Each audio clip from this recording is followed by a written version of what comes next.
El Compendio del Catecismo, con el Padre Antonio López. Muy buenas, amantes apasionados, buscadores de la verdad. Recibid mi abrazo del Padre Antonio López desde Irurzun, en Navarra, los que aceptáis la aventura de profundizar en el conocimiento de la fe para madurarla, enraizarla en la vida e irradiarla en el testimonio. Vamos allá con nuestro programa de hoy, teniendo claro por qué estamos aquí. Toda la finalidad de la doctrina y de la enseñanza debe ser puesta en el amor que no acaba, porque se puede muy bien exponer lo que es preciso creer, esperar o hacer. Pero sobre todo debe resaltarse que el amor de nuestro Señor siempre prevalece, a fin de que cada uno comprenda que todo acto de virtud perfectamente cristiano no tiene otro origen que el amor, ni otro término que el amor. Guiados por el amor, tendiendo hacia el amor, invocamos al Espíritu de amor.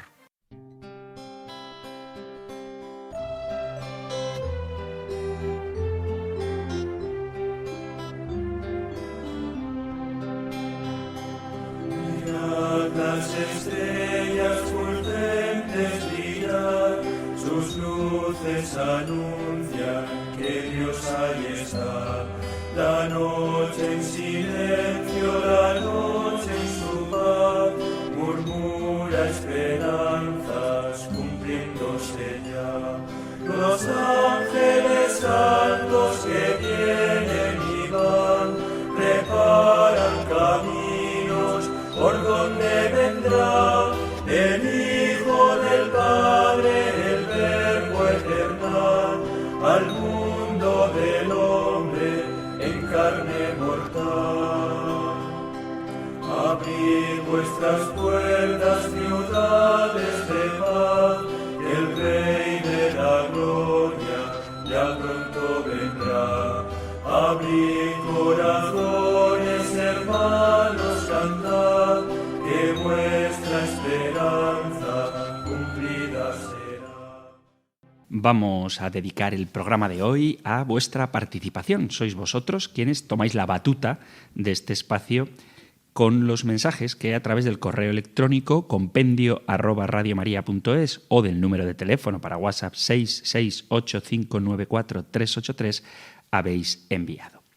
Voy a comenzar con un par de mensajes que aluden a una pregunta que os hacía a propósito de otro mensaje recibido en el que un oyente muy amable, después de dar su favorable opinión al programa, discrepaba con mi idea de distinguir la palabra de Dios de la palabra humana, haciendo una reverberación o eco en este espacio cada vez que leo la palabra de Dios. A este hombre, a este oyente, no le gustaba esta idea, decía que incluso le daba miedo, y después de responder de el por qué hacía eso, os preguntaba a ver qué os parece a los demás, porque el único mensaje que había recibido en ese sentido era el de este oyente y quería saber qué es lo que otros pensáis a este respecto. Y os comparto algunos mensajes, un par de ellos, en los que me responden a esa pregunta y dice: buenas tardes, felicidades por su programa.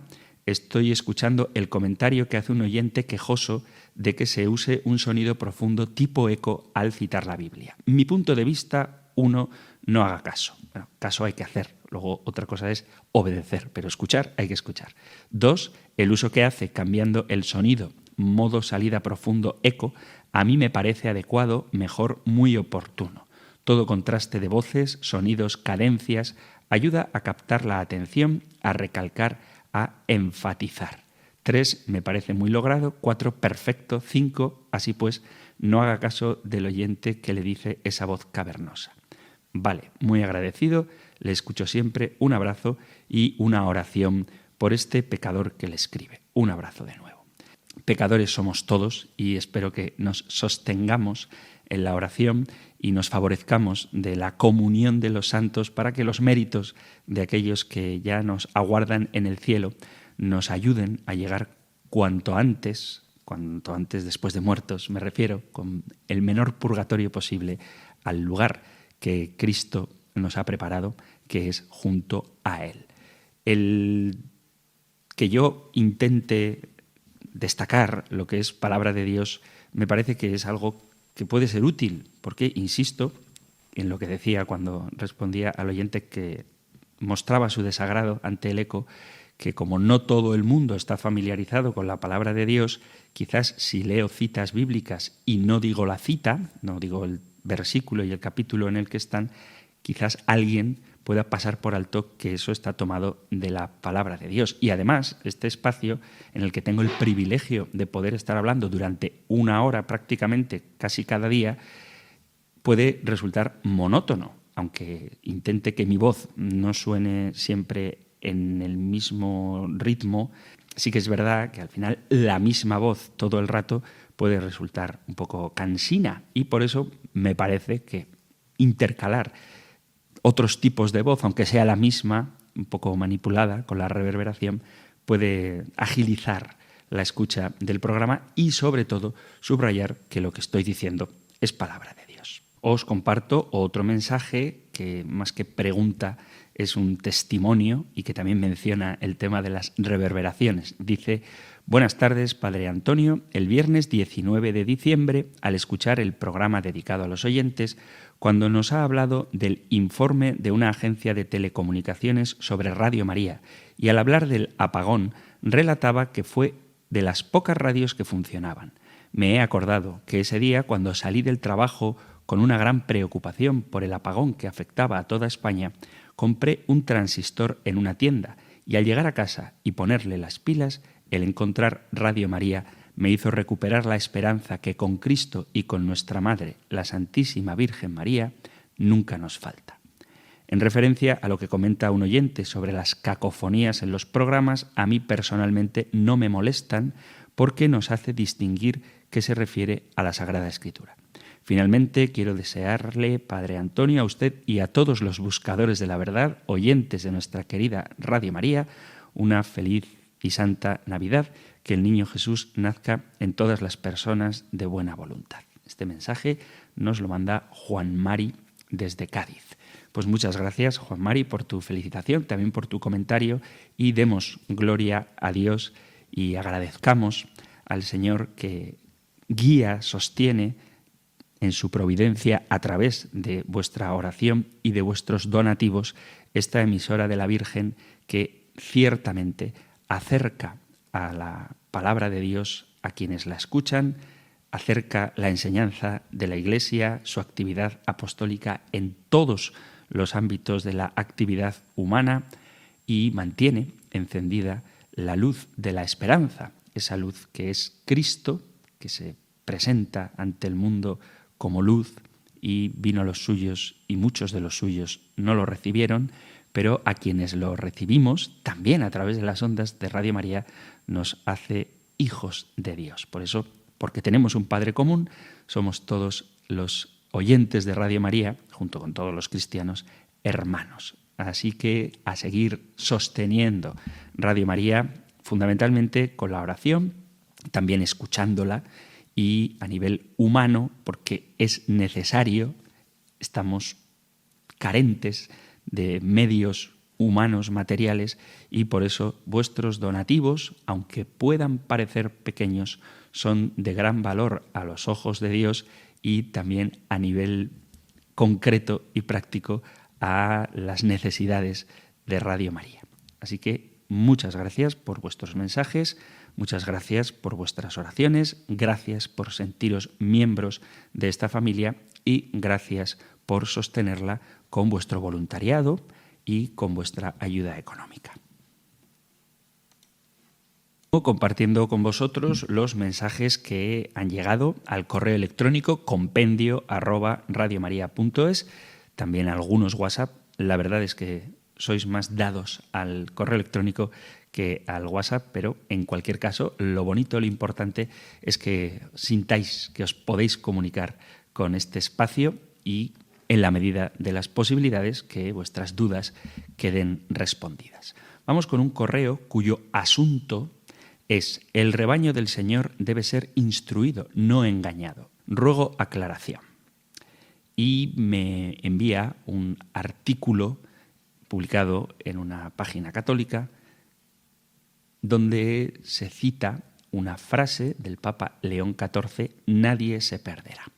No os leo el artículo, obviamente, porque sería muy largo, pero sí que os comparto lo que el oyente muestra como inquietud. Dice: este señor afirma que se han publicado estas gravísimas declaraciones del Papa León XIV. Si fueran ciertas, el Papa León XIV debe una aclaración a todos los fieles del mundo, pues no se pueden propagar falsas enseñanzas que contradicen las enseñanzas de Jesucristo, Señor nuestro, contenidas en las Sagradas Escrituras, particularmente en los 4 santos evangelios. Si fueran falsas, es necesario que el Papa León XIV exija la retractación de los que hayan publicado tales palabras ultrajadoras contra el sucesor de San Pedro, procediendo a abrir un proceso de excomunión. Al rebaño del Señor se le apacienta, no se le solivianta con odio al vicario de Cristo por cochinos intereses políticos de uno u otro signo que deben ser arrancados de la Santa Iglesia Católica como la cizaña, pero para siempre. Esto es lo que dice. Más allá del comentario sobre el artículo y sobre las palabras concretas que dijo el Papa, me gustaría que aprendiéramos a distinguir lo que es el ministerio del Papa, el del misterio petrino, tanto del Papa León, que está ahora gobernando la Iglesia, como, y quizá aquí se vio con mucha más claridad, durante el reinado del Papa Francisco. Daos cuenta de que la revelación se da en palabras y gestos o signos. Dice Dei Verbum que la revelación se realiza por obras y palabras intrínsecamente ligadas. Las obras que Dios realiza en la historia de la salvación manifiestan y confirman la doctrina y las realidades que las palabras significan. A su vez, las palabras proclaman las obras y explican su misterio. Y esto lo vemos en toda la historia de la salvación.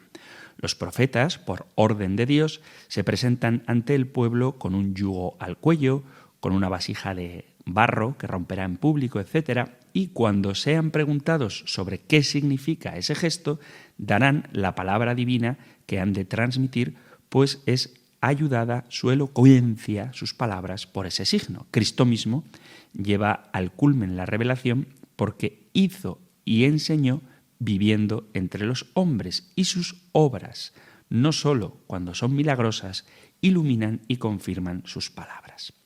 Bien, pues las palabras y los gestos se unen también en la tarea pastoral de los papas. El Papa enseña, gobierna y guía a su Iglesia no sólo por su magisterio apostólico, sino también por sus obras y sus decisiones.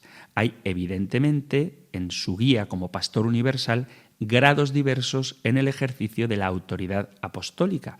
No es lo mismo una encíclica que un ángelus, que la aprobación de un instituto religioso o que una entrevista de prensa.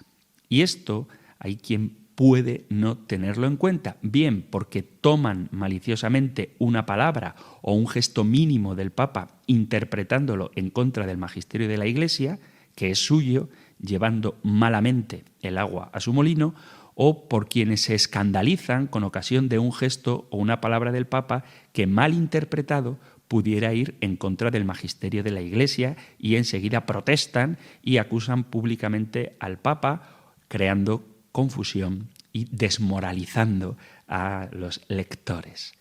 En el Papa han de ser netamente distinguidos el magisterio personal privado del magisterio apostólico público.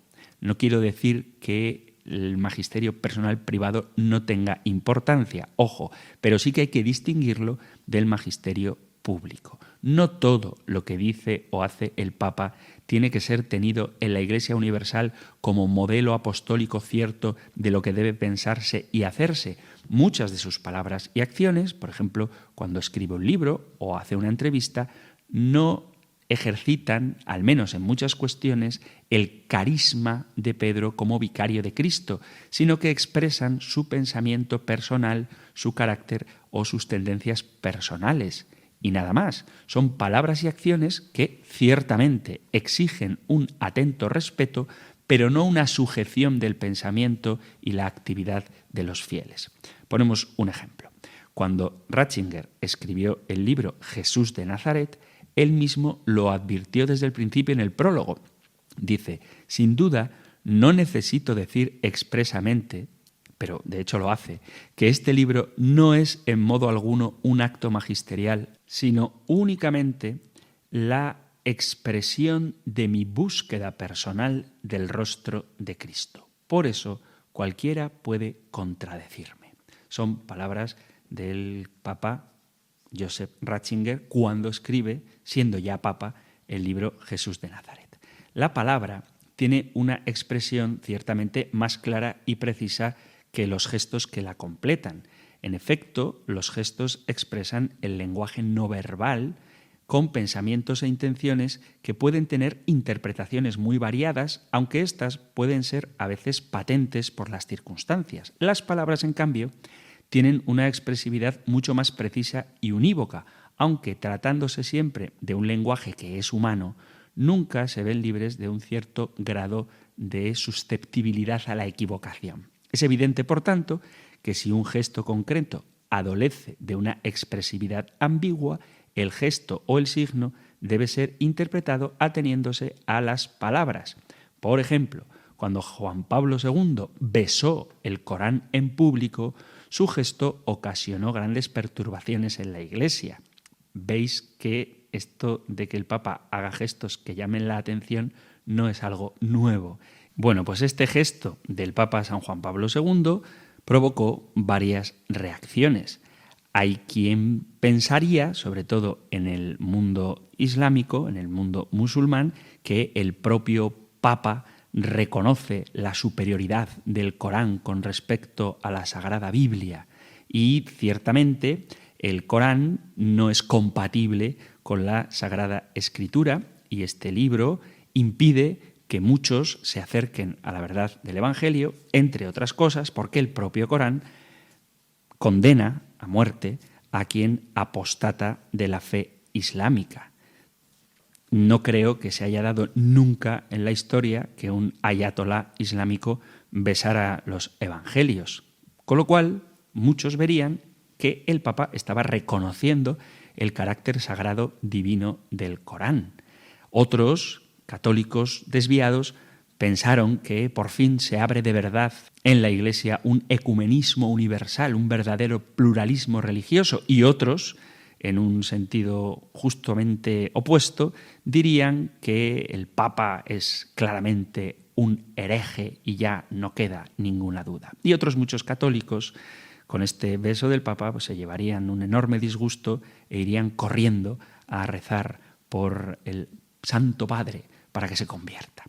Este gesto, que puede dar pie a equivocaciones a la hora de interpretarlo, contrasta con lo que sus palabras dicen. En este ejemplo, el pensamiento de Juan Pablo II sobre el Islam está claramente expresado, entre otros documentos, en los del Vaticano II, en el que él participó de forma muy destacada, y posteriormente en otros documentos, como en su encíclica Redemptoris Missio o en Dominus Iesus, da su opinión sobre la religión islámica. En el libro Cruzando el umbral de la esperanza, aunque no se trate de un documento magisterial, sino privado, Juan Pablo II aprecia ciertamente en el Islam valores admirables, como cuando elogia la religiosidad de los musulmanes y su admirable fidelidad a la oración, pero al mismo tiempo afirma con claras palabras sus errores y deficiencias. Dice: cualquiera que conociendo el Antiguo y el Nuevo Testamento lee el Corán, ve con claridad el proceso de reducción de la divina revelación que en él se lleva a cabo. Es imposible no advertir el alejamiento de lo que Dios ha dicho de sí mismo, primero en el Antiguo Testamento por medio de los profetas y luego de modo definitivo en el Nuevo Testamento por medio de su Hijo. Toda esta riqueza de la autorrevelación de Dios, que constituye el patrimonio del Antiguo y del Nuevo Testamento, en el islamismo ha sido, de hecho, abandonada. Al Dios del Corán se le dan unos nombres que están entre los más bellos que conoce el lenguaje humano, pero en definitiva es un Dios que está fuera del mundo, un Dios que es solo majestad, nunca Emmanuel, Dios con nosotros. Son palabras de Juan Pablo II. El islamismo no es una religión de redención, no hay sitio en él para la cruz y la resurrección. Por eso, no solamente la teología, sino también la antropología del Islam está muy lejos de la cristiana. Estas son palabras del mismo Papa que besó el Corán, y son ellas, las palabras, las que expresan plenamente su pensamiento al mismo tiempo que excluyen cualquier interpretación maliciosa de un gesto que ciertamente puede ser ambiguo, pero para interpretarlo adecuadamente hay que conocer el pensamiento de quien lo hace.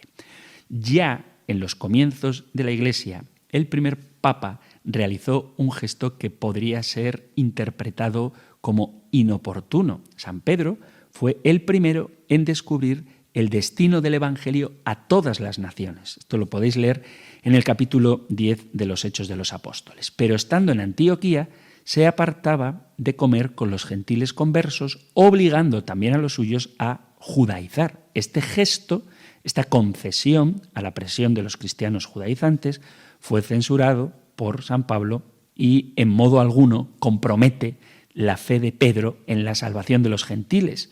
Fue que era ciertamente común a los dos apóstoles, tanto a Pedro como a San Pablo, y en la carta a los Gálatas, capítulo 2, y en el capítulo 14 de los Hechos de los Apóstoles, veis cómo esto es corregido.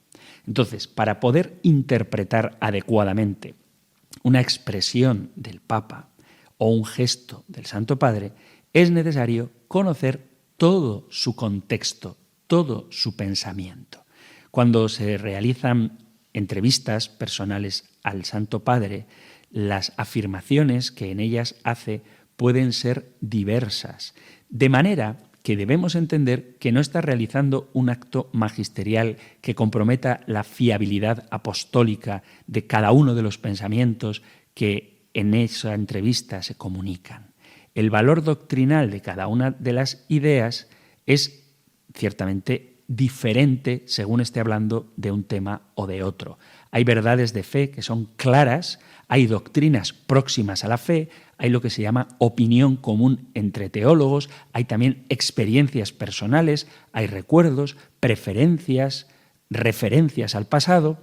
Por tanto, no es legítimo extraer algunas palabras del Papa para confirmar las propias opiniones contrarias al magisterio y a la disciplina de la Iglesia.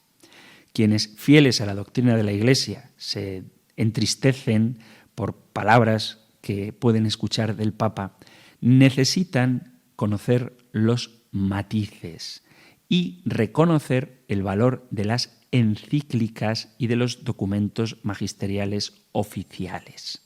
Tenemos que hacer una lectura católica de todo lo que dice el Papa. Con respecto a este tema de las noticias que nos llegan, de las afirmaciones del Santo Padre, debemos conocer también la línea editorial de cada uno de los medios de comunicación, incluso católicos, porque, lo queramos o no, cada vez que escuchamos una noticia, siempre esta es sesgada por la intención del autor. No digo que mienta, pero sí que orienta el pensamiento de los lectores. Yo recuerdo, hace muchos años, tuve el privilegio de comenzar a colaborar con Radio María en un programa que todavía podéis escuchar en su nueva versión, mejorada que la mía, sin duda, que era La Voz del Papa. Y en ese programa, a diferencia de este, no metía ninguna creatividad. Es decir, en el compendio del catecismo, más allá de leer las preguntas y respuestas que ofrece esta joyita de libro, yo trato de explicar, obviamente fundado en artículos, libros, documentos, textos, reflexiones mías y casi siempre de otro, es decir, yo no invento nada, pero lo que estoy diciendo no es literalmente, puede ser susceptible de interpretación. Pero en ese programa, cuando yo lo hacía, me limitaba a decir exactamente lo que decía el Papa, no a dar información de lo que dicen que dice el Papa. Por lo tanto, cuando el Santo Padre hable y haya afirmación que os pueda resultar chocante, os animo a que acudáis a los documentos magisteriales del nivel que sean y, si es posible, leer la publicación total o al menos resúmenes que sean amplios y que tengan un enlace al texto completo. Eso con respecto a los documentos magisteriales. En caso de palabras o gestos privados personales, como pueden ser las entrevistas, ciertamente no es posible comunicarlos todos y hay que seleccionar algunos, pero teniendo en cuenta todo el contexto. Todos los medios de comunicación religiosa siguen más o menos el criterio de objetividad. Lo que pasa es que tienen, y es natural y es hasta sano, criterios doctrinales espirituales propios. Repito, no que quieran mentir, pero sí, por un sesgo personal, orientar al lector en una determinada línea. Por eso es fundamental que estemos bien formados y que sepamos lo que el Papa realmente dice, no lo que dicen que dice. E incluso aunque digan lo que dice que dice, es importante conocer el contexto y la intención. Obviamente, la intención del Papa es siempre anunciar la buena nueva, pero no es lo mismo dirigirse a un público que ya conoce el Evangelio que hacerlo a un grupo de gente que está alejada de la fe. Por eso hay expresiones, incluso en las homilías que yo predico, podrían parecer contradictorias, pero no lo son. Depende mucho de cuál sea el mensaje que quiero transmitir. Por un lado, en un contexto de gente que está metida en la Iglesia, que conoce la realidad del pecado y las trágicas consecuencias que ésta tiene, yo podría, es solo un ejemplo, hablar de las penas del infierno y de la entrada por la puerta estrecha. Pero si estoy en un contexto en el que, por ejemplo, ha acudido a un funeral gente que habitualmente no viene a la Iglesia, lo más probable es que el mensaje que transmita sea el de la llamada universal que Jesús hace a todos, especialmente a los pecadores, a quienes les invita a acudir a Él, que es manso y humilde de corazón. Y cuando trato con personas que quizás tengan una visión oscura de la religión cristiana católica, muy probablemente les hablaré del deseo universal de salvación que Dios tiene para todos. ¿Estoy siendo hipócrita? No, estoy adaptando el mensaje a la audiencia. Por lo tanto, el Papa también hace eso. ¿Qué pasa? Que mis sermones los escucha la gente que viene a mi parroquia, que no creo que supere el centenar. Sin embargo, las palabras del Papa las escucha todo el mundo y no todo el mundo las acoge con la misma apertura, porque hay quien parece que está buscando la lupa para tratar de ver errores doctrinales en expresiones o mensajes que de hecho no lo son. A veces en el lenguaje pastoral uno puede decir cosas que, sacadas de contexto, son malinterpretadas. Hace tiempo escuché en redes sociales un sermón de un sacerdote mayor que cuando empezó me pareció un poco rarito, pero luego, a medida que lo iba escuchando, me di cuenta de que tenía razón. ¿Por qué? Pues porque empezaba la predicación invitando a todos los excluidos de la Iglesia, según ellos, es decir, a los divorciados, a los homosexuales, a las prostitutas, a los divorciados vueltos a casar, me refiero, y les invitaba a acudir a la Iglesia y, en principio, parece que estaba diciendo que el pecado no tiene ninguna importancia. Pero a medida que le iba escuchando, me daba cuenta de que lo que él estaba haciendo era una invitación a acercarse a Jesucristo para poder cambiar de vida y, abrazando la verdad, vivir en plenitud la vocación humana. Si yo quisiera sacar de contexto esa expresión en la que se invita a las personas que viven en público pecado a acudir a la Iglesia, estaría acusando al pobre sacerdote de negar la realidad del pecado. Pero no estaba haciendo eso. Lo que estaba haciendo era invitar, a pesar de que puedas sentirte alejado de Dios, a conocer los secretos de su corazón y dejarte transformar por ellos. Y, sin embargo, en otro contexto, a lo mejor habría que incitar a los oyentes a que dejen la vida farisaica pensando que con cumplir unas normas religiosas están alcanzando la salvación cuando su corazón está lejos de la misericordia. ¿Estoy con esto criticando la práctica religiosa? Obviamente no.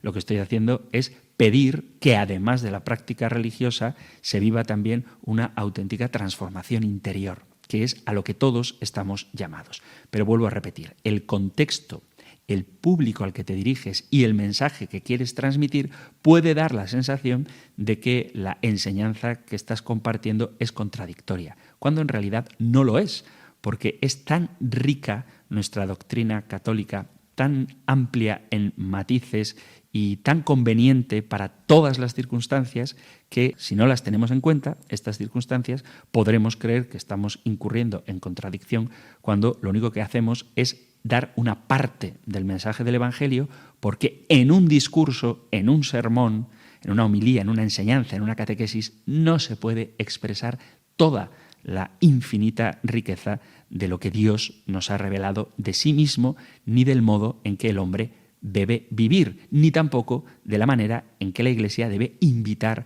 a todos los hombres a participar de ella.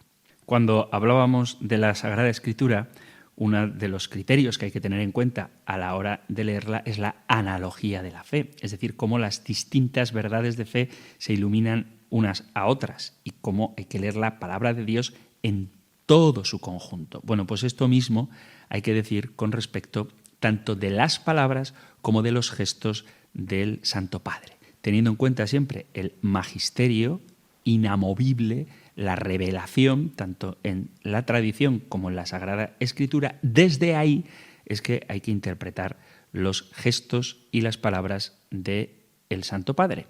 Y aunque a alguno le pueda llamar la atención, a alguno de los comentarios que éste haga, debemos considerar qué mensaje está queriendo transmitir y a quién se lo está queriendo transmitir. Porque aunque el mensaje de salvación es para todos, no todos somos iguales y no todos lo recibimos del mismo modo. Vamos a dejar aquí esta cuestión. Si vuelve a surgir otra afirmación que genera dudas, no dudéis vosotros en preguntar y estad seguros de que el Espíritu Santo asiste al Santo Padre en todo aquello que concierne a la salvación de los hombres. Hacemos una pausa musical, escuchamos una canción y continuamos con nuestro programa hoy dedicado a la participación de los oyentes.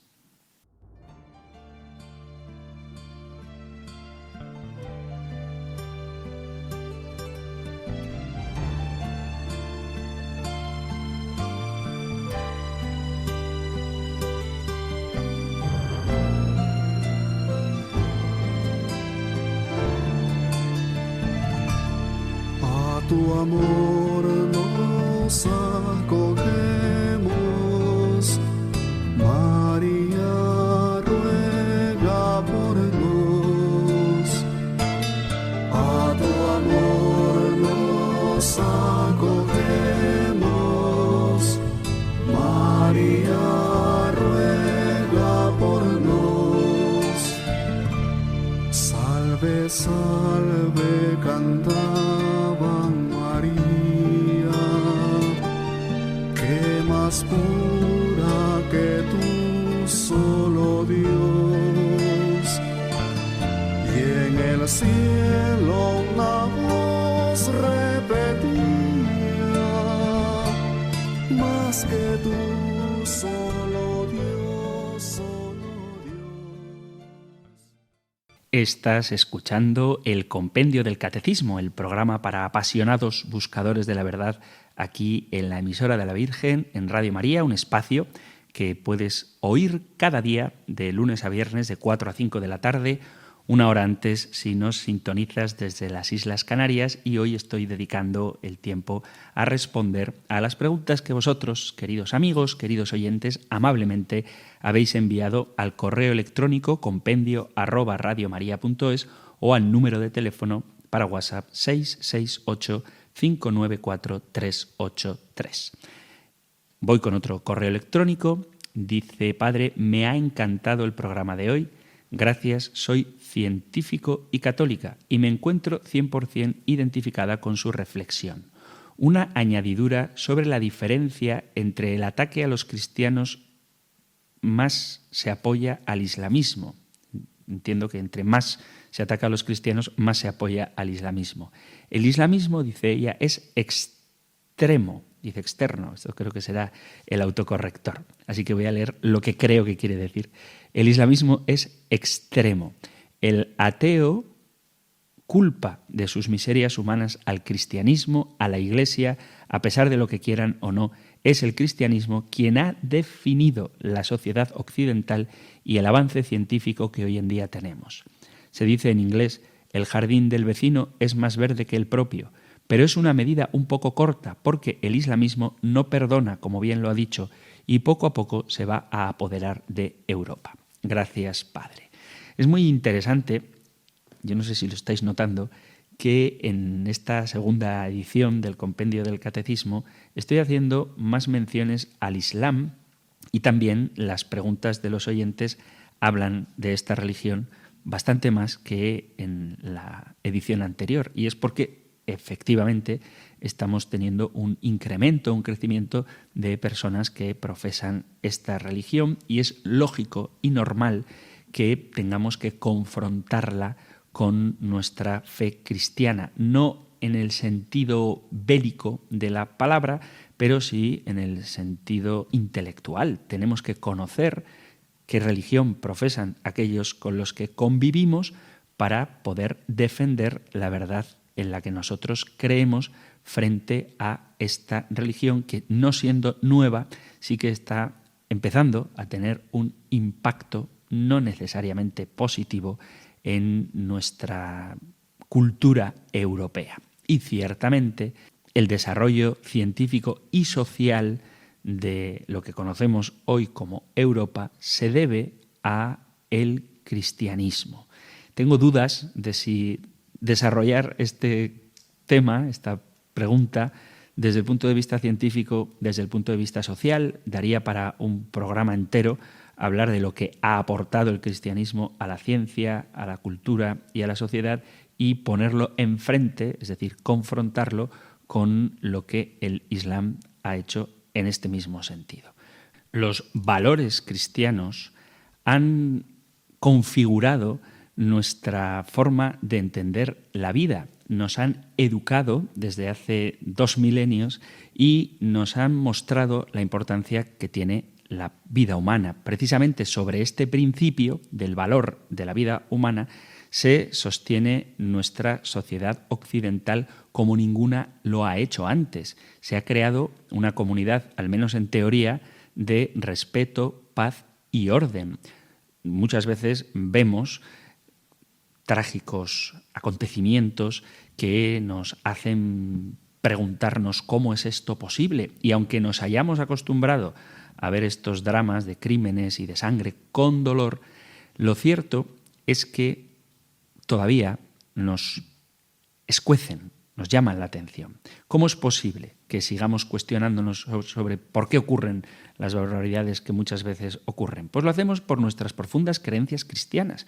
Entre otras cosas, el 5º mandamiento nos dice no matarás, y el mundo occidental tiene una religión que ha sido cristianizada. Es decir, incluso los ateos de nuestra Europa son ateos del cristianismo. Muchas veces, haced la prueba, si habláis con un europeo, un musulmán ateo creo que no encontraréis, pero sí podéis encontrar cristianos ateos, preguntadles algo sobre Dios e inmediatamente os van a hablar de Jesucristo. O sea, aunque tú quieras hacer una pregunta sobre Dios como concepto filosófico, te van a responder hablándote de nuestro Señor Jesús. ¿Por qué? Pues porque incluso los ateos son cristianos ateos, son ateos del cristianismo.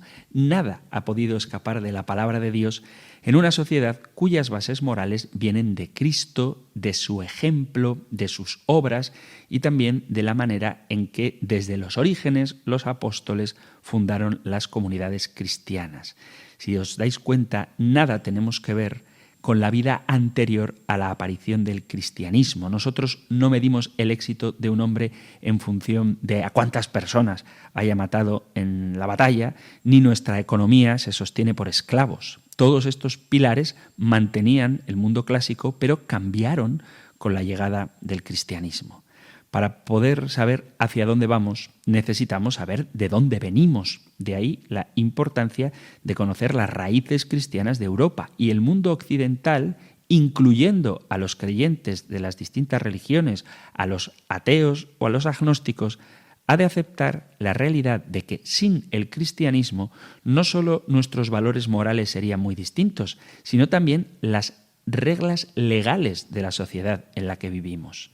Sin el cristianismo, no solo los valores morales, religiosos del mundo occidental serían distintos, sino también las leyes. Serían diferentes, por ejemplo, los derechos humanos o el derecho internacional.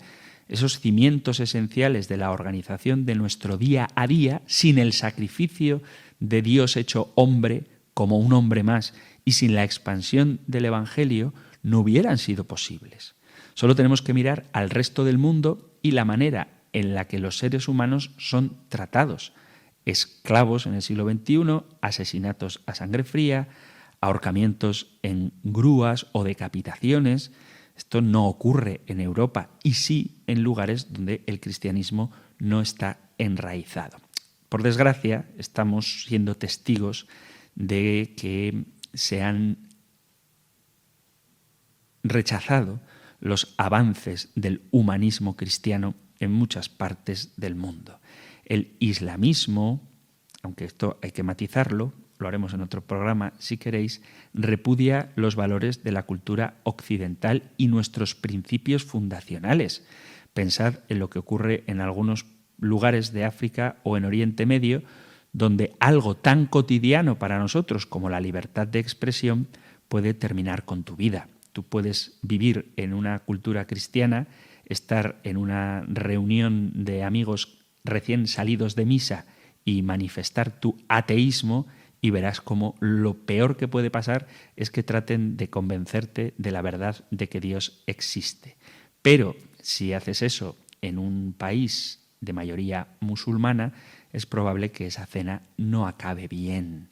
Y no son cosas que ocurren solamente lejos. Por mucho que no queramos ver la realidad, el cristianismo ha traído hasta nuestros días unos valores que nos han permitido desarrollar todo el potencial humanista del hombre. Es esa tradición, la humanista, la que el mundo occidental no puede perder y tiene la obligación de conservar y luchar por ella. En Occidente, todos, judíos, musulmanes, ateos o agnósticos, estamos cristianizados. Cada uno de nosotros protegemos nuestra manera de vivir en un mundo occidental que ha sido, nos guste o no, tocado por la palabra de Dios. Y con respecto al Islam, cuando he dicho antes que hay cosas que hay que matizar, es porque, a pesar de que el Islam es la segunda, después del cristianismo, mayor religión del mundo, sin embargo, su fuerte presencia no impide que haya diferentes interpretaciones con grandes discrepancias entre sí, porque cuando hablamos del Islam tendríamos que saber de qué tipo de Islam estamos tratando. La muerte de Mahoma, del profeta, en el año 632 abrió una lucha en el propio seno de la religión islámica que se saldó en el año 661 tras la primera guerra islámica, cuando el sunismo y el chiísmo, suníes y chiíes, separaron sus caminos. Los sunitas consideraban que Abu Bakr, amigo de Mahoma, debía ser el nuevo líder, mientras que los chiitas apoyaron a Ali, que era primo de Mahoma. Con la victoria del bando suní, el chiísmo quedó relegado a una minoría que ha sido desde entonces perseguida por el propio Islam oficial. La rivalidad entre ambas ramas musulmanas ha estado presente en infinitas pugnas por el poder en los países árabes. Junto con suníes y chiíes surgió también otra rama independiente dentro del Islam, que es el jarillismo, que significa literalmente el que sale, y hace referencia a un grupo de musulmanes que abandonaron el grupo de Ali cuando aceptó una mediación entre él y su adversario. Pero los jaríes tampoco fueron los primeros en apartarse de la doctrina única del Islam. Es decir, hay musulmanes que consideran solo el Corán y hay otros que además del Corán tienen también los hadith, es decir, un libro que recoge los hechos y dichos de Mahoma según el testimonio de personas que un grupo de musulmanes consideran texto sagrado, el hadith, y otros no. Y además, de forma paralela al desarrollo del Islam, digamos, oficial, el ascetismo o el misticismo islámico siguió su propio curso hasta que desembocó en el sufismo, que es otra rama del Islam que tiene sus propios valores, ritos, doctrinas e incluso instituciones que busca la unión mística con Alá. Por eso, cuando hablamos de Islam, tenemos que saber de qué tipo de Islam estamos hablando, porque no es todo uno en el Islam. Así como nosotros, los cristianos católicos, tenemos una figura que es la autoridad máxima en cuestiones de fe y moral, los musulmanes no tienen esta figura, con lo cual existe entre ellos una división muy enfrentada. Entonces sí, el Islam es una religión monoteísta del siglo VII que se originó en la península arábiga y que, como digo, es la segunda religión más profesada en el mundo. Sin embargo, no hay una uniformidad, sino una pluralidad de interpretaciones, de prácticas y de visiones teológicas. Hay no solamente las dos ramas del sunismo y el chiismo, que son las más grandes, sino otras manifestaciones históricas y otros movimientos que forman parte del Islam. Esta fe musulmana se articula alrededor de elementos innegociables, comunes entre todos, como son el Corán, la figura del profeta Mahoma y los 5 pilares que estructuran su práctica religiosa. Sin embargo, desde los primeros años surgieron diferentes visiones sobre quién debía liderar la comunidad y cómo había que interpretar la ley divina. Y esto dio lugar a múltiples corrientes del Islam, cada una aportando matices en teología, jurisprudencia y espiritualidad. Existen varias. Las dos grandes, como he mencionado, son el sunismo, que es la mayoritaria, la más extendida, y toma su nombre de la sunna, es decir, de la colección de dichos y hechos que se atribuyen al profeta Mahoma.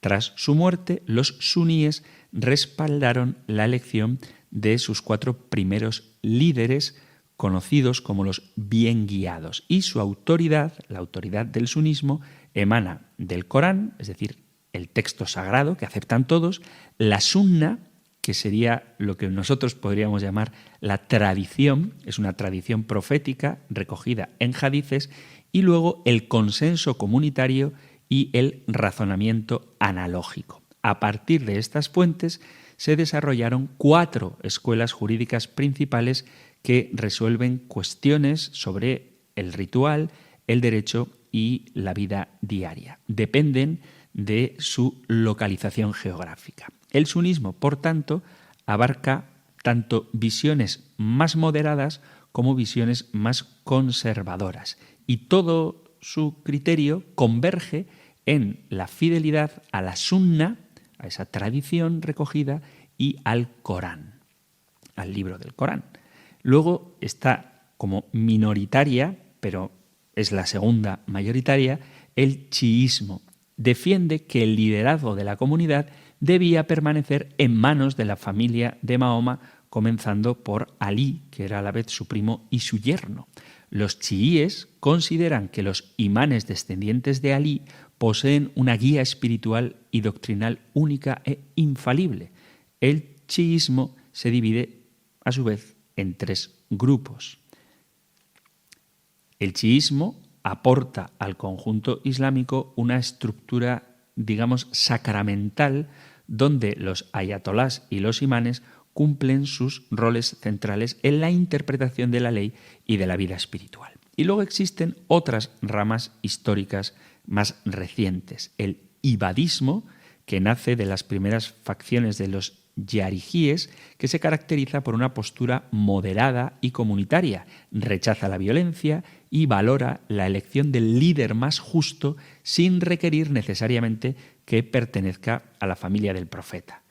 Esta corriente enfatiza la justicia social, la tolerancia y la consulta a la comunidad en la toma de decisiones. Luego está el mencionado sufismo, que no es una rama separada, sino la dimensión mística del Islam que atraviesa tanto al sunismo como al chiismo. Los sufís buscan la cercanía con Dios mediante prácticas ascéticas, meditaciones, danzas y música, y se organizan en órdenes dirigidas por maestros espirituales. En el Islam también se han dado movimientos reformistas, tanto en el siglo XX como en el siglo XXI. Emergieron corrientes que apelan a un retorno a las fuentes puras del Islam, como el salafismo, que reivindica la imitación estricta de la primera generación de musulmanes, el wahabismo o el islamismo contemporáneo, que incluye partidos y movimientos políticos que pretenden aplicar la ley islámica en la vida pública.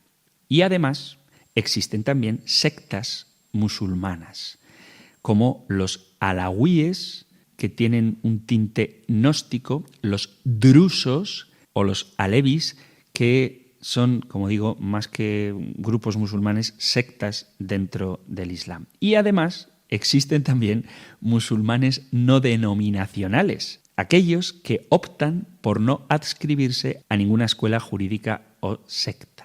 Estos no denominacionales se aferran únicamente al Corán como fuente de ley y guía. ¿Por qué existen tantas corrientes?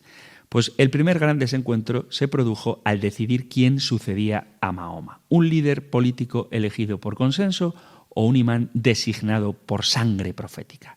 De esta disparidad nacieron el sunismo y el chiismo, y a partir de las distintas interpretaciones de la sucesión emergieron las subcorrientes. Además, existen tantas diferencias entre un modo y otro de interpretar el Islam por las rutas de expansión hacia Asia, Europa y África, que dieron lugar a contextos culturales distintos. Cada sociedad tradujo los principios islámicos a su propia realidad, originando escuelas distintas y movimientos adaptados a cada entorno. Y además no son ajenos, igual que no lo fue el cristianismo, a la modernidad.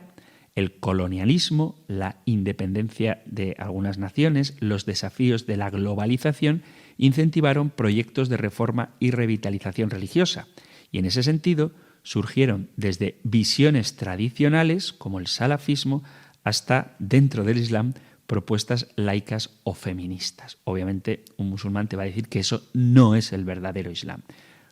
¿Cómo saber cuál es el verdadero si no hay una figura clara de autoridad? Nosotros, gracias a Dios, nunca mejor dicho, tenemos la figura de Pedro, del Papa, del sucesor de aquel a quien Cristo dio la autoridad en la Iglesia. Hablando, casi ocupo la hora entera, así que vamos a terminar ya el programa. Y este es el último programa del año, porque hoy es el último día del año. Así que quiero desearos un feliz año 2026 y que Santa María, Madre de Dios, os acompañe en todos los instantes de esta nueva vuelta al sol que comenzamos hoy, y que siempre estemos rodeados del sol que nace de lo alto, del seno virginal de Santa María Virgen. Termino dándoos la bendición del Señor de manera muy especial en este último día del año. El Señor te bendiga y te guarde, el Señor ilumine su rostro sobre ti y te conceda su favor, el Señor te muestre su rostro y te conceda la paz. Pidiendo a Dios Padre la plenitud del Espíritu Santo y de la mano de María, Madre del Hijo, os emplazo hasta un nuevo programa del Compendio del Catecismo. Muchísimas gracias y que Dios os bendiga.